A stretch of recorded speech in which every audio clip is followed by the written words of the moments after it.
Левица не ја исклучува можноста да иницира интерпелација за антикорупционерката Цвета Ристовска, откако изнесоа информации дека, како што тврдеа, Ристовска не го пријавила комплетно имотот на своите деца во анкетниот лист, што треба да го поднесе и самат. Пратеникот од Левица Амар Мециновиќ и денеска одговарајќи на новинарски прашања посочи дека периодот кој што следува ќе изнесувале дополнителни информации во врска со Ристовска, а размислуваат и за интерпелација каде народните избраници ќе треба да дискутираат и да гласаат или не гласаат доверба во работењето на овој член на Државната комисија за спречување корупција.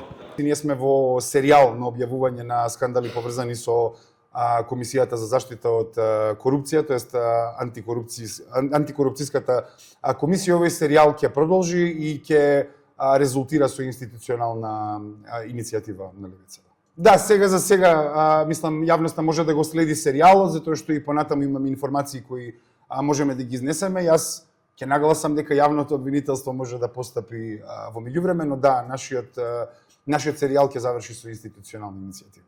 Телевизија 24 денеска ја контактираше Ристовска, но не одговори на нашите повици и пораки. Председателот на ДКСК Адем Чучулј пак во едно од последните своји ТВ гостувања рече дека доколку има наоди комисијата ќе излезе со став, но објаснувањето беше дека членот според законот може да пријави имот на членови на семејството со кој живее. Сепак според информациите на Левица, а повикувајќи се на поднесениот имотен лист од 18.1.2024 година, Цвета Ристовска пријавила имот на своите деца, стан, моторно возило, што покажува дека таа во тој период живеела со нив, но фирмата од 2020 останала непријавена.